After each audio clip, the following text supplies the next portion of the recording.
Bismillahirrahmanirrahim. Assalamualaikum warahmatullahi wabarakatuh. Asyhadu alla ilaha illallah, asyhadu anna Muhammadar Rasulullah. Allahumma sholli ala sayidina Muhammad wa ala ali sayidina Muhammad kama sholaita ala sayidina Ibrahim wa ala ali sayidina Ibrahim bil alamina innaka Hamidum Majid. Alhamdulillah ya. Kita lanjutkan kajian kita dan kita panjatkan doa untuk saudara-saudara kita ya yang memberikan sholawat atas channel dakwah ini. Semoga sholawat itu menjadi catatan langit amal soleh bagi mereka dan keluarga. Begitu juga untuk kalian semua, subscribe, viewer dimanapun Anda berada, yang lama, yang baru, yang senior, yang junior ya. Aku ucapkan terima kasih atas doa-doa baiknya dan semoga kebaikan doa itu juga tercurahkan kepada kalian semua. Oke, kita ngomong pelan-pelan aja ya. Ini harus dijelaskan secara rinci pelan-pelan supaya kalian paham. Tajuk milkul yamin itu memang ribet menjelaskannya. Makanya kalau ada orang bertanya sama aku lihat orangnya itu memang benar-benar mau mencari penjelasan atau sekedar mau menyalahkan saja ya. Kalau memang mau mencari penjelasan ya aku jelaskan. Kalau hanya sekedar mau menyalahkan ya untuk apa? Karena menjelaskannya perlu waktu dan ribet panjang. Ya. Kalau secara logik sih memang ya nggak mungkin lah ada hubungan laki perempuan tanpa nikah itu dibolehkan dalam Islam. Yang seperti kemarin aku sudah bilang, sedangkan mendekati aja nggak boleh, apalagi zina. Lah kalau hubungan laki perempuan tanpa nikah, apalagi kalau bukan zina namanya. Meskipun itu antara tuan dan budaknya, nggak boleh. Harus lewat satu pintu nikah. Ya. Seri ini seri yang kelima, ya. Seri kelima nanti akan kita lanjutkan di seri yang keenam. Kita akan bahas tentang perang karena seperti yang aku sudah jelaskan, perbudakan dalam Islam itu hanya boleh lewat satu pintu yang namanya perang. Jadi jangan dibayangkan perbudakan dalam Islam itu perbudakan seperti apa yang terjadi dalam budaya-budaya bangsa lalu, ya, bangsa-bangsa tua, ya. Kan perbudakan ini sudah cukup tua usianya, sejak zaman Kanjeng Nabi Ibrahim atau Bapak Abraham sudah ada. Makanya Islam juga menghilangkannya itu secara evolusioner, bukan revolusioner ya, bertahap. Tapi sesuatu yang jelas, posisi Islam itu tidak menganulir perbudakan dalam bentuk apapun. Ya. Jadi nanti kita bisa lihat bagaimana perbudakan yang ditimbulkan karena efek dari peperangan itu, Islam itu meregulasinya seperti apa gitu. Oke, kemarin aku menjelaskan surat yang ke 24 dari surat yang nomor 4, surat An-Nisa. Dan di sana sudah jelas ya, dinikahi, tidak boleh berzina, terus membayar mas kawin ya. Jadi antara kawin sama nikah sudahlah, nggak perlu dipermasalahkan, itu bukan substansi. Kalau kamu permasalahkan cari ruang sendiri ya. Jadi jangan sesuatu yang tidak masalah justru dibikinkan masalah itu loh. Karena di daerah kami di Sumatera nggak ada namanya mas nikah, itu ndak ada ya, mas kawin. Orang-orang Melayu di daerahku nyebutnya mas kawin. Jadi apakah kawin dan nikah itu boleh untuk manusia atau tidak, atau mana yang harus digunakan, itu bukan dalam substansi yang harus kita diskusikan ya. Jadi jangan membawa sesuatu yang tidak masalah justru dijadikan masalah. Justru yang masalah intinya kamu tetap goblok, nggak ngerti itu untuk apa. Sia-sia aku ngajari kau ya. Oke, sekarang aku menjelaskan surat 4 yang kelanjutan kemarin, berarti yang ayat yang nomor 25 ya. Sudah aku jelaskan milkul yamin kamu cari di Al-Quran tidak ketemu, karena dia merupakan derivasi atau tasrif ya. Sehingga yang kamu ketemui adalah malakat aimanuhum ya. Yang itu artinya apa? secara literal tangan kanan, secara metafora adalah perjanjian yang baik, sedangkan objeknya adalah amat. Kemarin kita sudah bagi dua antara amat dan abid. Ya, kalau kamu masih lupa atau belum tahu apa itu amat, di review di channel-channel awal sudah aku jelaskan. Ya, oke. Sekarang kita ke surat 4:25. Kemarin yang 24 kan sudah. Kamu baca di terjemahanmu, aku baca di terjemahanku, terlalu panjang, kita langsung ke terjemahan saja. Nanti kalau ada yang perlu dijelaskan aku jelaskan ya.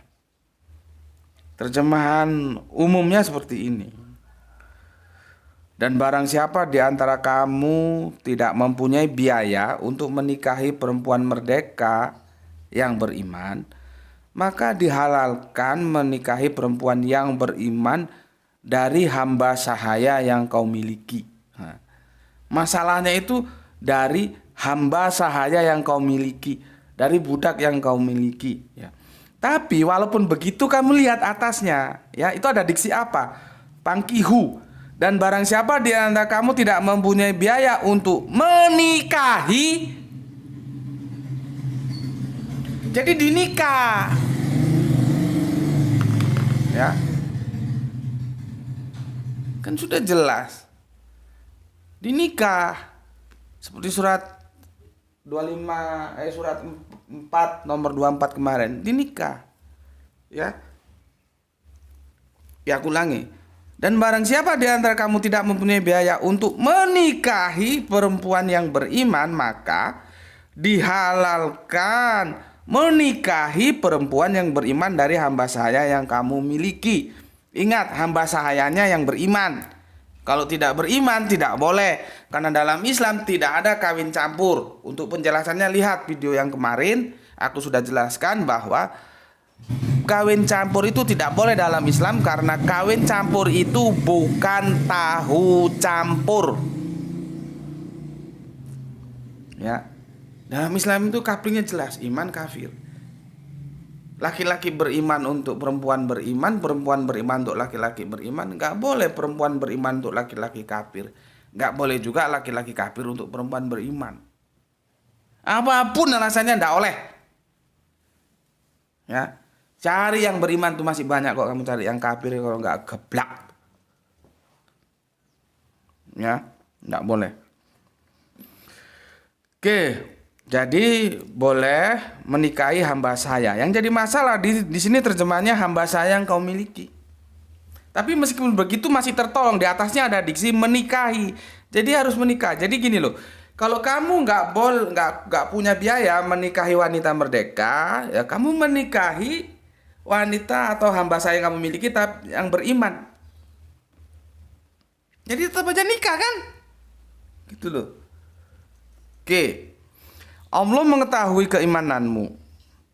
Sebagian dari kamu adalah dari sebagian yang lain. Di sini dalam kurungnya sesama keturunan Adam Hawa.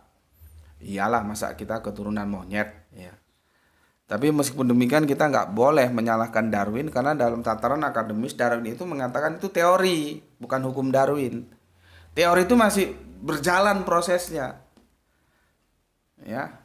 Mungkin teori Darwin itu belum selesai, Darwinnya sudah meninggal atau gimana gitu ya. Ya silakan, kalau ada peneliti saintis yang mau melanjutkan silakan. Baru nanti dalam bentuk akhir itu namanya hukum. Nah, seandainya dia ngomong hukum Darwin, nah itu bisa disalahkan. Kalau teori tidak bisa, karena dia masih proses kok, masih berjalan ya. Jadi ya seperti itu ya. Tapi yang jelas Al-Quran mengatakan manusia itu ya dari manusia, bukan dari kera ya. Oke. Karena itu nikahilah, maksudnya hamba saya yang kamu miliki, nikahilah mereka dengan izin tuannya. Nah, ini ada masalah terjemahan yang nanti aku jelaskan. Tuannya, kan kita heran, kan tuannya aku punya budak. Kalau aku nggak kuat menikahi wanita merdeka, maka aku boleh menikahi budakku yang beriman dengan izin tuannya. Loh, tuannya kan aku. Tuan mana lagi? Kacau ya. Oke, nanti aku jelaskan. Dan berilah mereka, nah ini mas kawin yang pantas. Mas kawin, bukan mas nikah. Itu ya, mas kawin yang pantas. Jadi pakai mahar. Ya. Karena mereka adalah perempuan-perempuan yang memelihara diri, bukan pezina. Dan bukan pula perempuan yang mengambil laki-laki lain sebagai piaraannya. Apabila mereka telah berumah tangga, maksudnya bersuami tetapi melakukan perbuatan keji, ya, maka bagi mereka setengah dari apa, maksudnya hukumannya ya, perempuan-perempuan merdeka. Ya, ini dalam kurung yang tidak bersuami ya. Maksudnya perzinahan ini ya. Kebolehan dalam kurung ya, kebolehan menikahi hamba sahaya itu ya, dalam kurung, adalah bagi orang-orang yang takut terhadap kesulitan dalam menjaga diri dari perbuatan zina. Tetapi jika kamu bersabar, itu lebih baik bagimu. Allah Maha Pengampun, Maha Penyayang. Mau menikahi yang merdeka mungkin tidak kuat bayarnya, maharnya ya, atau mas kawinnya, ya sudah kamu nikahi budak yang kamu miliki. Dalam rangka apa? Menjaga diri supaya you tidak berzina. Gitu loh. Ya, pesannya seperti itu. Ini terjemahan umum, terjemahan Depak. Yang akan kita diskusikan adalah masalah hamba saya yang kau miliki. Di sini terjemahannya seperti itu, seperti yang di tempatmu. Nah, aku akan memberikan komparasi terjemahan yang itu lebih mudah untuk kalian pahami, ya. Sehingga kalian kalau dimintai pertanggungan jawab itu bisa menjelaskannya, ya.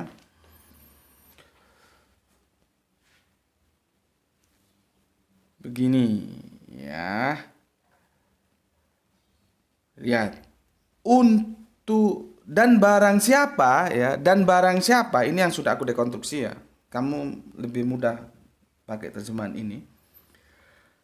Dan barang siapa di antara kamu tidak mempunyai biaya untuk menikahi perempuan merdeka yang beriman, ya, maka ini dalam kurung maksudnya itu dihalalkan menikahi perempuan yang beriman dari yang kamu miliki lewat perjanjian yang baik. Itulah penjelasan dari Malakat Aimanuhum. Ya memang sih nanti ini muaranya objeknya itu hamba sahaya. Tapi kalau langsung masuk ke konteks hamba sahaya, otak lu mampet. Karena ini mengalami 2 tahapan. 3. Tangan kanan, perjanjian yang baik, amat. Ini yang kemarin belum lihat penjelasan tentang kanan dan kiri itu harus dilihat videonya ya. Tangan kanan itu artinya apa? Aku sudah jelaskan secara tuntas apa itu kanan, apa itu kiri. Ya, jadi ya Malakat Aimanuhum itu adalah begini. Dan barang siapa di antara kamu tidak mempunyai biaya untuk menikahi perempuan merdeka yang beriman, maka dalam kurung dihalalkan menikahi perempuan yang beriman. Lihat, imannya itu karena budak kita itu belum tentu Islam loh. Belum tentu iman loh, kan dia kan la ikrah fid-din.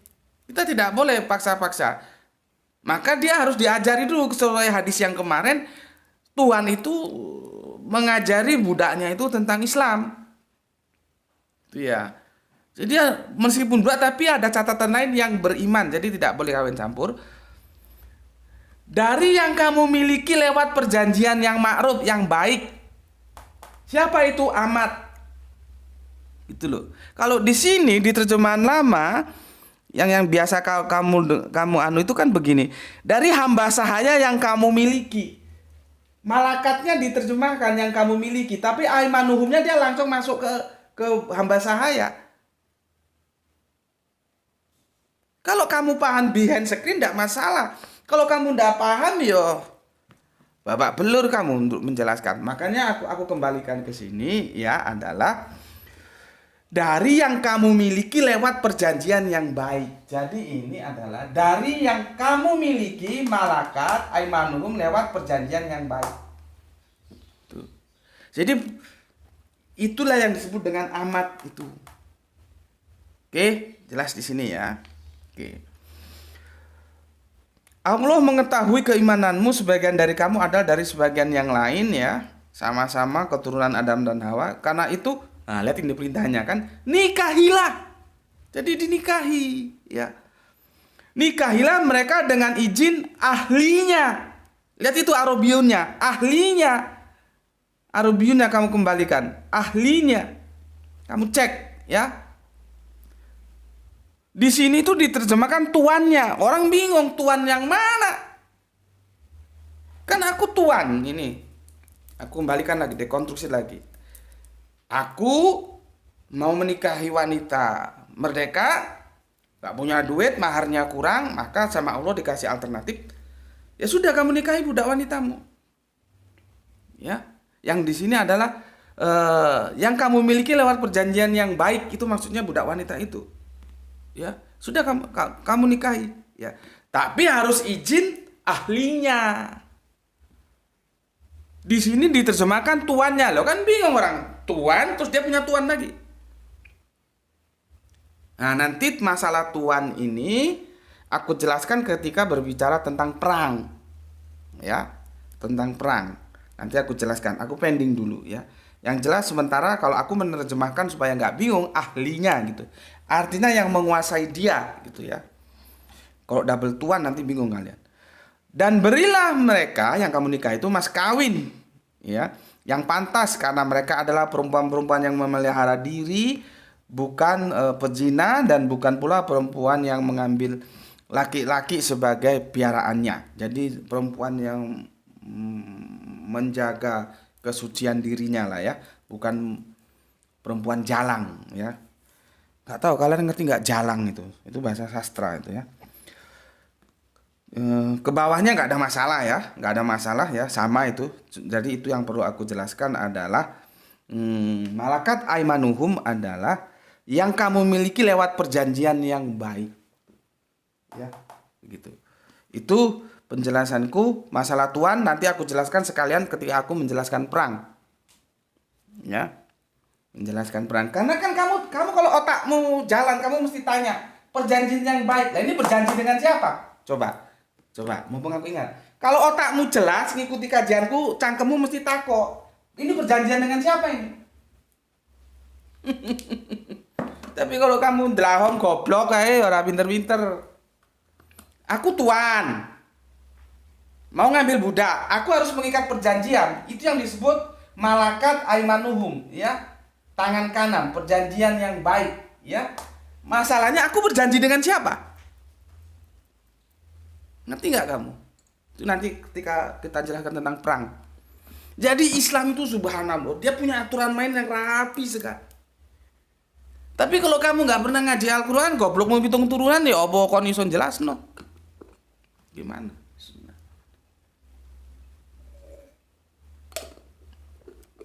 Karena di komen-komen kalian itu nampak kok kalian itu belum paham benar dengan kajian ini. Seharusnya ada yang tanya, Gos itu perjanjian dengan siapa? Perjanjian antara aku tuannya dengan siapa aku berjanji? Jadi kan ada 3 ini ya.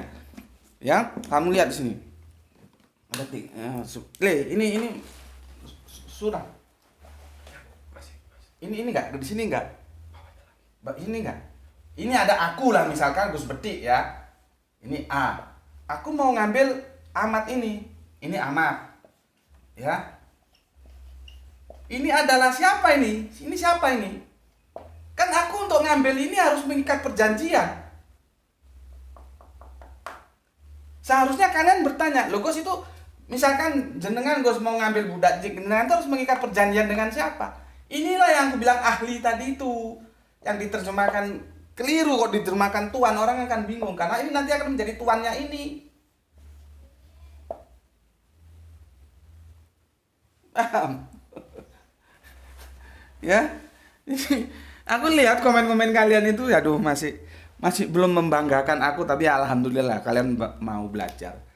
Karena tidak ada yang menanyakan, loh Gus itu perjanjian itu harus ada 2 pihak yang berjanji dan objek yang dijanjikan.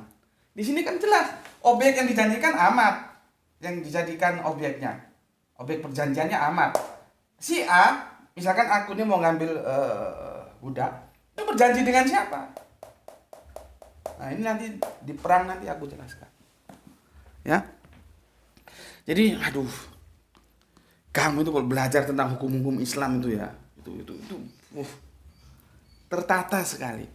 Makanya kan aku sudah bilang ya, aku sudah bilang sama kalian. Sebetulnya bagi Arab-Arab jelebot, jelek, bodoh, yang kafir-kafir itu, pagan-pagan itu, bukan masalah menyembah Allah atau bukan, tapi konsekuensi dari itu. Konsekuensi kalau kita sudah bersahadat, itu konsekuensi logisnya kita harus hidup dalam hukum Allah itu loh. Itu yang Arab-Arab pagan jelebo itu tidak mau. Bagaimana mereka mau hidup dalam hukum Allah? Mereka terasa terkekang. Orang mereka sudah saenake udele dewe, kata orang Jawa bilang. Hidup semau-maunya, ekonomi dikuasai semau-maunya, pergaulan semau-maunya, mabuk semau-maunya, berzina, bendino perang semau-maunya. Dalam Islam tidak boleh. Lah kalau kita sudah bersahadat, ya, konsekuensi logis kita harus menerima hukum Allah. Makanya di surat Al-Maidah ditanyakan, hukum mana yang lebih baik, hukum jahiliyah atau hukum Allah? Gitu loh. Ya.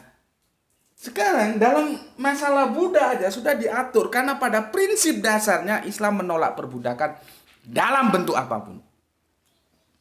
Ya. Oke.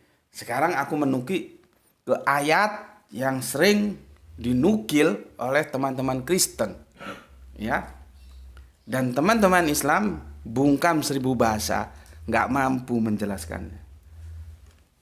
Karena apa tadi? Ya kembali tadi, nggak ngaji. Kalaupun ngaji, gurunya goblok, nggak bisa jelaskan. Kalau guru goblok ya murid goblok, gitu loh.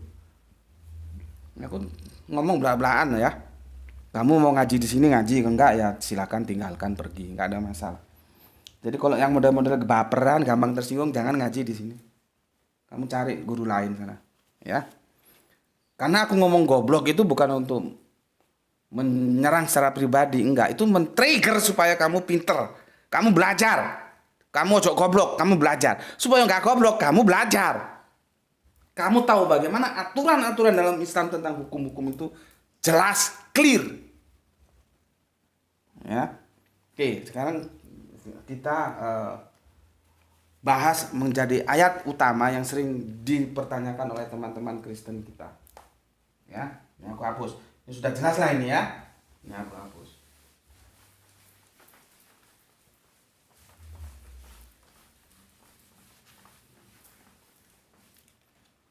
Kita sekarang fokus ke Quran surat Al-Mu'minun 23 ya. Quran surat Al-Mu'minun ya. Surat 23 ayatnya 6. Tapi sebetulnya ini nggak bisa langsung ke ayat 6, harus ke ayat 5-nya dibaca supaya dia tidak gantung ya. Buka Al-Qur'anmu. 23 ayatnya 5. Kita mulai dari ayat 5 ini. Ya. Bismillahirrahmanirrahim. Dan orang yang memelihara kemaluannya kecuali terhadap istri-istri mereka atau hamba sahaya yang mereka miliki, maka sesungguhnya mereka tidak tercela. Ayat ini dijadikan amunisi untuk menyerang Islam. Dan kamu terdiam 1000 bahasa tidak mampu menjelaskan, karena kamu ora tahu ngaji. Bikin malu saja. Ngaji yang pintar supaya bisa memberikan bertanggung jawab. Kenapa? Memang terjemahannya begini, kamu repot. Lihat ini ya. Dan orang-orang yang memelihara kemaluannya kecuali terhadap istri-istri mereka atau hamba saya yang mereka miliki, maka sesungguhnya mereka tidak tercela. Wow, dalam Islam hamba saya bisa langsung jadi istri, tembak. Coba. Kembali ke terjemahan itu yang aku bilang, seandainya ada yang mempertemukan aku dengan Depak, kita bisa duduk bareng untuk membicarakan. Terjemahan ini bermasalah, Pak. Ini harus dikelirkan. Kasihan saudara-saudara kita Islam yang tidak tahu duduk permasalahannya, yang hanya memang mampunya lewat terjemahan akan kesulitan menjelaskan. Karena kalau model terjemahan Depak ini, maka memang bisa tidak bisa, mau tidak mau hamba saya itu langsung bisa ditumpai. Gitu loh. Karena dia langsung masuk ke hamba saya. Ya. Itu masalahnya. Jadi terjemahan ini memang harus direvisi lah ya. Aku bilang sebetulnya terjemahan Depak itu tidak salah sih, dia menggunakan hamba sahaya, tapi dia langsung masuk ke substansinya tanpa background belakangnya. Dia masuk ke eh, kan ada yang berjanji dua pihak, yang apa, konten yang dijanjikan yaitu hamba sahaya itu. Ya kalau orang ngerti bisa menjelaskan, tapi berapa orang yang mengerti? Aku lihat di internet itu, jangankan orang awam, yang ustadz-ustadz aja salah banget jelaskannya. Dengan argumentasi, oh perjanjian budak itu lebih tinggi dari perjanjian nikah. Jadi kalau punya budak nggak usah dinikah, langsung ditembak. Itu pemikiran dari mana model gitu? Kacau. Oke, sekarang lihat ya. Aku tuliskan, aku langsung ke nomor 6-nya aja ya. Tapi nomor 5-nya kamu harus paham. Dan orang yang memelihara kemaluannya gitu ya. Tapi nggak apa-apa lah. Oke, ini nggak terlalu panjang, aku tulis semua. Mana tadi tuh? Ini lah. Sebentar. Oke, kamu anu tuh. Nomor 5 tuh. Nomor 5 kamu dikte. Kamu dikte. Iya, artinya ada. Dan orang-orang itu orang. Orang yang memelihara, masih nama kemaluannya. Terus yang keenam, terus sebentar ini Bapak ganti gini. Ini 5 sampai 6 ya. Oke, kecuali tulisannya Bang. Terhadap istri-istri mereka. Istri mereka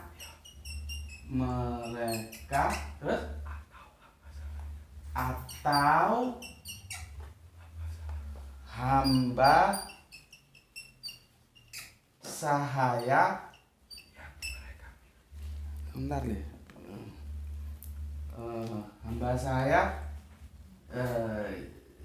yang hamba saya yang hamba sahaya, udah kalau ini ya, hamba sahaya yang mereka miliki. Oke, maka sesungguhnya mereka tidak tercela. Sudah? Nah, jadi ya, terjemahan ini bermasalahnya di sini loh. Kamu tak kasih tahu ya. Tak kasih tahu nomor 6 ya. Aimanuhum ya. Aimanuhum ya. Miliki itu malakat. Mana miliki ini? Ini sudah benar, ini diterjemahkan. Ini ya. Ini sudah benar nih ya. Miliki ya. Ini dia langsung masuk ke hamba sahaya ya. Hamba sahaya. Ini masalahnya di sini, kacaunya. Ya. Kaconya di sini. Jadi kalau kita hanya bermodalkan ini tidak tahu ya, jadi hamba saya langsung bisa ditumpahi seperti istri-istri ini. Gitu loh, ya. Kaconya di sini, di hamba saya ini. Memang sih objek perjanjiannya itu yang dijanjikan itu hamba saya ini. Antara Tuhan dan besok yang aku jelaskan siapa. Jadi perbudakan itu lewat perjanjian. Tidak beli di pasar budak seperti jahiliyah dulu, ndak. Ya.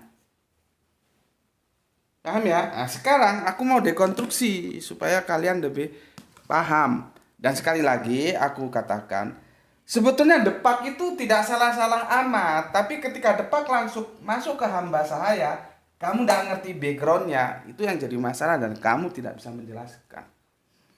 Lalu kalau gini ya, kecuali terhadap istri-istri mereka atau mana tadi? Atau yang mereka miliki, jadi aku nggak begini terjemahannya. Ini aku hapus ya. Ini sudah ya, nanti di screenshot ya. Nggak begitu. Atau yang ini aimanuhum ya. Oh sudah terhapus. Yang mereka miliki secara bisa makruf bisa baik ya, secara makruf secara baik, mau makruf mau baik ya, baru di dalam kurung ini adalah amat, amat yang dimaksud. Apa amat? Aku sudah jelaskan kemarin. Kan ada amat, ada abid. Clear sudah. Jadi cuman gitu.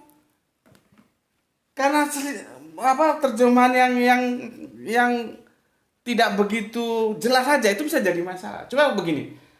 Dan orang yang memelihara kemaluannya kecuali terhadap istri-istri mereka atau yang mereka miliki secara baik ya.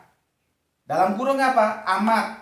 Yang dimiliki secara baik itu amat, maka sesungguhnya mereka tidak tercela. Itu loh, ya. Yang mereka miliki secara baik. Bukan dengan hamba sahaya, meskipun rajanya hamba sahaya. Jelas di sini. Ya, aku ulangi. Dan orang yang memelihara kemaluannya kecuali terhadap istri-istri mereka atau aimanuhum yang mereka miliki dengan tangan kanan atau yang mereka miliki dengan baik. Yang mereka miliki secara perjanjian juga boleh ya. Perjanjian. Jadi ada perjanjian. Lupa ini ada di sini. Dengan perjanjian ya, yang mereka miliki dengan perjanjian secara baik, yaitu apa? Amat. Ya, aku ulangi sekali lagi. Dan orang yang memelihara kemaluannya kecuali terhadap istri-istri mereka atau yang mereka miliki dengan perjanjian secara baik. Siapa itu? Dalam kurung amat. Maka sesungguhnya mereka tidak tercela. Dulu. Nah, aku jelaskan. Sebelum nanti tentang perang, ini harus jelaskan perang karena ini konteksnya efek dari peperangan. Ini masalah sosial ini. Ya. Ini masalah sosial. Seperti aku kan bilang dulu, sahabat itu kalau mau berangkat perang itu saling menitipkan dengan sahabatnya siapa yang dia menurut dia ini bisa menjadi penerusku nanti kalau aku syahid, istriku akidahnya tetap terjaga, keturunanku anak-anak tetap terjaga. Itu mereka saling berpesan. Nanti kalau gue syahid lu ambil istri gue ya. Itu biasa. Subhanallah. Kenapa? Menjaga akidah itu loh. Jangan sampai akidahnya itu menjadi kafir. Jadi itu kalau kamu dengar ya tidak tahu duduk permasalahannya kan Gimana ya? Loh, istri kok dititip-titipkan? Itu menjadi sesuatu yang tidak kompatibel. Karena kamu tidak tahu behind screen-nya. Sama seperti ini. Ketika behind screen-nya kamu nggak tahu, langsung depak menerjemahkan langsung saja ke budak. Kalau budak itu kan sebetulnya abdi atau kodam. Makanya abdi masuk ke Jawa menjadi abdi dalam. Yang Jogja, di Solo, di Keraton itu. Itu bahasa seperti itu, ya. Jadi kalau kita tahu duduk permasalahannya, kita bisa menerima. Tapi kalau nggak tahu, loh, lah istri kok dititip-titip no temannya toh, gitu. Kan menjadi aneh. Itu dalam menjaga akidah. Jadi kalau aku nanti mati syahid dalam pertempuran, tolong istriku kamu ambil ya. Itu biasanya para sahabat kan mereka saling tahu kesehariannya. Wah, aku lebih percaya Pai Jo misalkan. Jo, engko nek aku mati, aku syahid, tolong bojoku rumaten ya. Tolong istriku dirawat ya. Tolong istriku ambil ya. Karena aku percaya sama Pai Jo. Dia tidak akan bergeser akidahnya. Gitu loh. Itu biasa dalam peperangan seperti itu. Demi menjaga akidah. Begitu juga ini ya. Ini nanti efek peperangan ini. Hasil dari bola salju peperangan, maka terjadilah budak. Seperti aku bilang berulang kali, pintu budak itu hanya lewat satu pintu, yaitu perang. Nah, sekarang aku sedikit mengupas, nanti ketika kita bahas perang di seri ke-6 lebih jelas.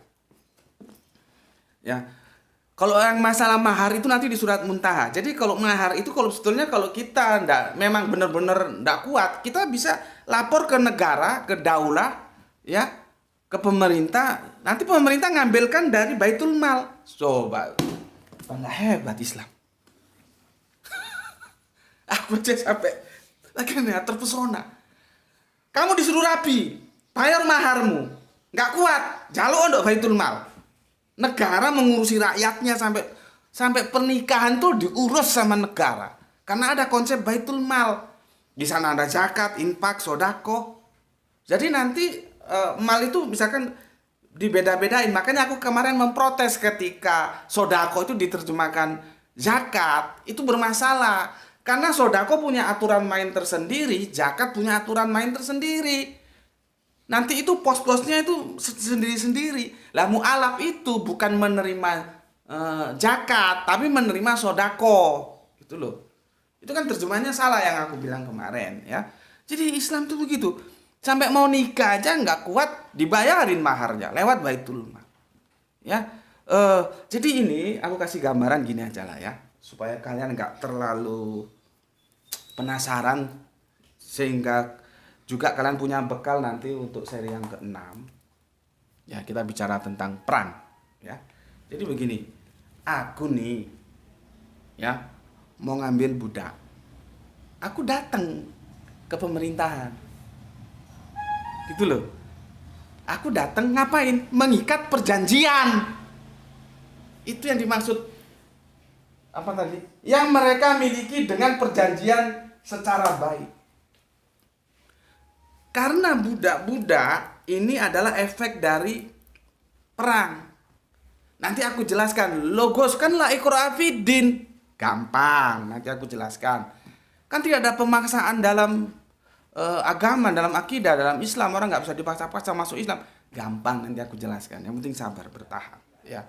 Tapi yang sedar kamu tahu dulu. Misalkan aku nih mau punya budak. Aku pergi ke negara, ke daurah, ke pemerintahan. Jadi budak itu milik negara, bukan milik perorangan. Terus saya naik delet dewe, aku duduk Islam kui, bejat kui. Jadi budak ini dimiliki oleh negara, regulasinya negara yang atur. Rakyat yang mau punya budak datang ke lembaga yang sudah ditunjuk, saya mau ambil budak. Kamu ngikat perjanjian, nanti ditanya untuk apa? Misalkan untuk jaga kebun kurma, sudah. Dia nggak boleh disuruh-suruh untuk mengerjakan pekerjaan lain selain jaga kebun kurma. Begitu juga, Pak, saya mau ambil budak. Untuk apa? Untuk bersih-bersih rumah. Ditulis perjanjiannya, ambil budak untuk bersih. Ya sudah. Makanya di hadis yang kemarin kita baca, budak itu tidak boleh dipaksa dengan pekerjaan yang berat. Subhanallah, Islam mengatur seperti itu loh tentang budak. Terus mau ditembak sembarangan. Tapi kan jarang yang menjelaskan seperti ini. Inilah konsep ketika Islam berkuasa itu diatur seperti itu. Itu yang aku bilang tadi, perjanjian. Jadi di sini antara yang mau ngambil budak melakukan perjanjian dengan negara lewat orang yang dikuasai, ya departemen budak gitulah gampangannya ya, lewat menteri siapa. Di sini ngikat perjanjian. Ini makanya disebut perjanjian yang mereka miliki dengan perjanjian secara baik. Di sini mengikat perjanjian. Ini negara ini, bukan perorangan. Ini daulah ini, kekuasaan Islam ini. Nah, dia ngambil di sini. Kan ini yang berkuasa, ya. Nah, nanti ini sudah jelas kamu apa yang dimaksud dengan ahli tadi ya, tuannya itu di sini, ya. Nah, yang diambil itu apa? Amat. Ini diambil, amatnya diambil. Ditanya, untuk apa? Jaga kebun, ya. Bikin surat jaga kebun, kurma. Sudah, nggak boleh dia kerja-kerja lain. Bersih-bersih rumah, ya sudah. Gitu loh, ya. Seperti itu. Nanti misalkan aku kan laki-laki normal. Kamu kira aku goblok apa? Aku itu bisa tahu mana perempuan cantik, mana perempuan jelek. Misalkan aku ngambil budak. Sudah ya, tak tulis perjanjian. Tuan, saya mau ambil budak. Untuk apa? Untuk jaga rumah, bersih-bersih rumah. Oke. Tulis perjanjian. Cek. Dah, kamu ambil yang mana ini? Ambil, bawa pulang. Terus tak lihat ini budak perempuan ini. Disuruh begini manut. Orangnya bersih. Waduh, gimana ya? Tak ajari Islam, baca Quran, baca hadis, ngerti. Terus dia sama Islam kan harus beriman kan tadi. Beriman mau. Waduh, mikir aku. Gimana ini budak ini ya? Kan orang Jawa bilang kan tresno jalanan saka kulino. Tak lihat-lihat, tak pertimbangkan. Waduh, aku kok jatuh cinta. Nah, aku berangkat lagi ke sini. Tadi di surat 25, surat 4:25, nikahilah dia dengan izin, itu salah itu. Izin tuannya. Wong aku tadi tuannya kok. Izin ahlinya, maksudnya negara. Aku berangkat lagi ke negara, bilang lagi, Tuan, karena saya tertarik begini-gini, maka dia akan saya nikahi. Oke, jadi. Sudah, perjanjian dibikin lagi, dinikahi. Kalau sudah dinikahi, sesuai dengan yang kemarin, pembebasan dia dari orang budak menjadi orang merdeka, itu bisa menjadi mahar perkawinannya. Coba. Dan itu sudah dicontohkan kepada Kanjeng Nabi ketika menikahi Safiyah. Maka Safiyah otomatis dari budak menjadi orang merdeka. Itu bisa menjadi maharnya. Coba. Indah kan? Jadi lapor ke negara. Nggak boleh semena-mena. Kerja aja nggak boleh semena-mena. Kemarin aku sudah bacakan. Makan itu juga nggak boleh semena-mena. Apa yang kita makan itu yang dimakan mereka. Jangan kamu makan bergizi enak-enakan, budakmu iwak gerewai yo goblok kon. Nggak duwe peri kemanusiaan. Makanya kemarin aku protes. Dan sampai sekarang aku akan ulangi pesan. Kalau kamu sama Allah diberi rezeki dan kebetulan kamu itu kaya, bahkan bukan hanya kaya raya, terus punya kamu apa leh? ART apa jenenge? Asisten rumah tangga. Terus kamu sedang seperti ini weekend jalan-jalan, tentunya siang makan, masuk ke restoran. Jangan ya. Jangan. Ketika kamu makan, biarkan ART itu makan satu meja dengan kamu. Itu lebih mulia kamu. Ya, Islam itu mengajarkan kemanusiaan seperti itu. Sampai hati kamu ketika kamu makan enak-enak dan ART-mu kamu biarkan nunggu bengong aja di sudut sana. Kan banyak kejadian-kejadian seperti itu. Seolah-olah gengsi makan satu meja dengan ART-nya. Oh, gue kan tuan, dia kan pesuruh gue. Ya. Tolong, aku pesan. Kalau kamu ngaji di tempat Gus Betik supaya otakmu itu cerdas dan kamu merubah kerangka berpikirmu. Karena aku nggak tahu ya, bisa saja di antara viewer-viewerku ini ada yang sama Allah diberikan rezekinya jadi orang kaya. Maka setelah kamu mendengar kajian Gus Betik ini, apa yang kamu makan itulah yang dimakan oleh ART-mu. Dan kalau kamu pergi sedang weekend, mampir ke restoran, ajak. Kalau nggak diajak tentunya dia kan ya sungkan, ya malu, ya takut, namanya juga ART. Ajak. Sini Mas, sini Mbak. Tentunya Mbak biasanya ya. Sini Mbak, kita makan bareng. Makan satu meja. Itu kamu lebih mulia di mata Allah. Daripada kamu biarkan dia manyun duduk di sana. Kan dia juga lapar, dia manusia. Dia punya perut seperti kamu punya perut. Ya, tolong. Ya. Tolong pesanku ini kamu camkan baik-baik dan segera kamu lakukan. Ya, kita sama kok. Hanya kebetulan mereka diberi rezeki yang terbatas dengan kamu diberikan rezeki yang berlimpah ruah. Ya, itu memang sunatullah. Kalau semua kaya kan repot juga hidup. Semua miskin juga repot hidup ya. Itu penjelasan dari aku ya. Jadi dekonstruksinya seperti ini ya. Ada bermasalah di tentang aimanuhumnya dan sudah aku terjemahkan. Yang mereka miliki dengan perjanjian yang baik yaitu amat ya. Jadi amat kan ada amat ada abid ya setelah perang itu nanti ya, besok aku jelaskan lagi.